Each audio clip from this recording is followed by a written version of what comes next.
Norway Super Highway.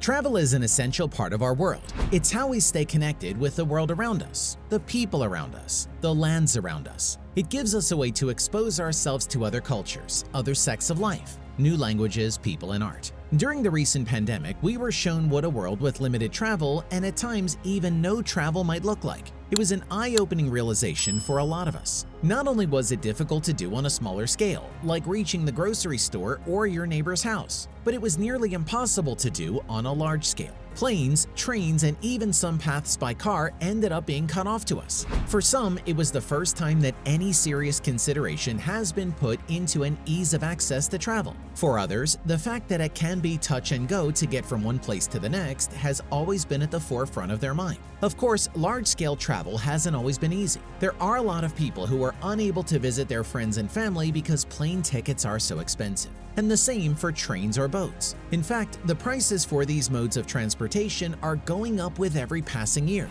rather than becoming even more affordable. That doesn't even begin to take note of the severe travel time it can take. It can be hard to get from one side of the country to the next, even when you're using a car or other four-wheel vehicle. Is there actually a solution for this? Norway likes to think so. Norway is in the process of creating the E39. That is, a superhighway meant to connect its coasts. Right off the top, there are a lot of questions that statement probably brings up. We're going to start with the cost. It's not going to be cheap. This superhighway is going to cost an estimated $47 billion.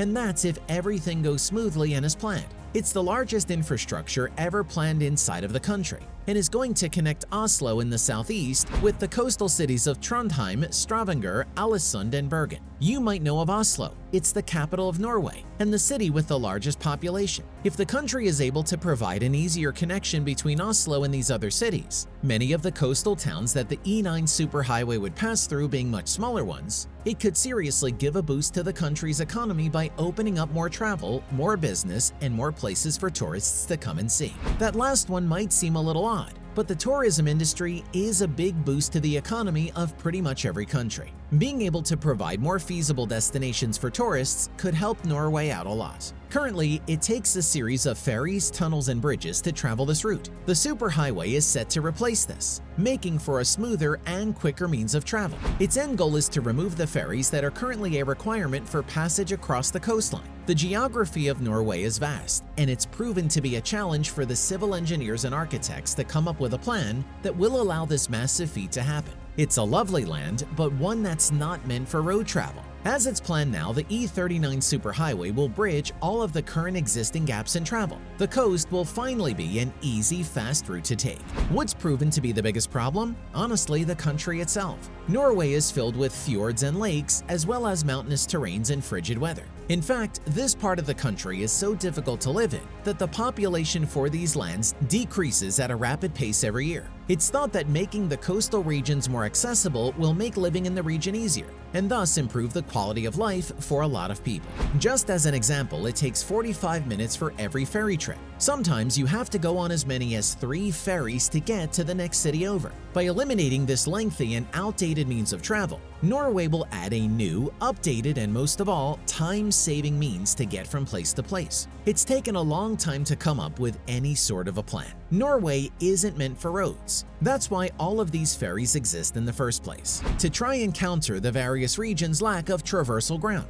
The superhighway will consist of suspension bridges, tunnels, and even underground junctions. This will link together previous remote island towns, making it easier for aid to arrive in times of crisis, as well as for regional and daily travel to become a brand new possibility. It's an amazing thing to think about, even more so when you realize that the E39 superhighway will be breaking more than one world record. That's right, more than one world record. Let's start with the suspension bridge that will be going over Sola Fjord. This suspension bridge would have towers that are 1,500 feet high. It will bridge a 12,100-foot-long gap. Let's put that into perspective. This single suspension bridge would be 3 times longer than the Golden Gate Bridge. The towers would be almost 500 feet higher than the Eiffel Tower.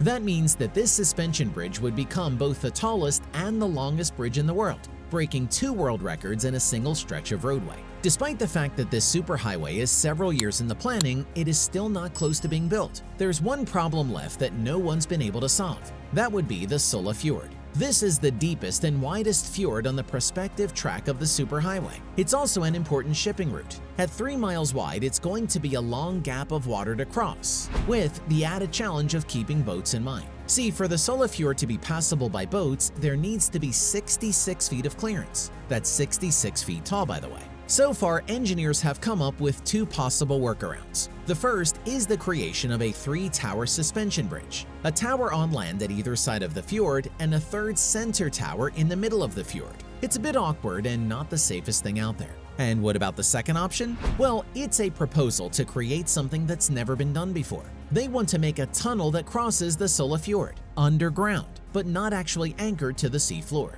Instead, it would be tethered to floating pontoons. It would be vastly different from any other feat of engineering that's ever taken place. Real quick, would you ever drive through a tunnel like that? Or is it too terrifying of a thought? Let us know in the comments down below. It's thought that this tunnel project will be almost as difficult as the current plan to put a tunnel beneath the Bering Strait. Unlike that eventually tossed out idea, however, there's actually funding for this. We mentioned the massive price tag earlier in this video, and we're going to bounce back there real quick. The reason that Norway can afford a project of this sheer size and magnitude is because of their North Sea oil business. The term North Sea includes a large section of the Norwegian Sea. In fact, Norway holds most of the large oil reserves for this section of the world. Norway has extracted roughly 29 billion barrels of oil, and that's not counting the smaller reserves. That's just talking about oil reserves in the Norwegian North Sea. Because of this, money really isn't an issue. They just need to figure out the exact mechanics of the crossing itself.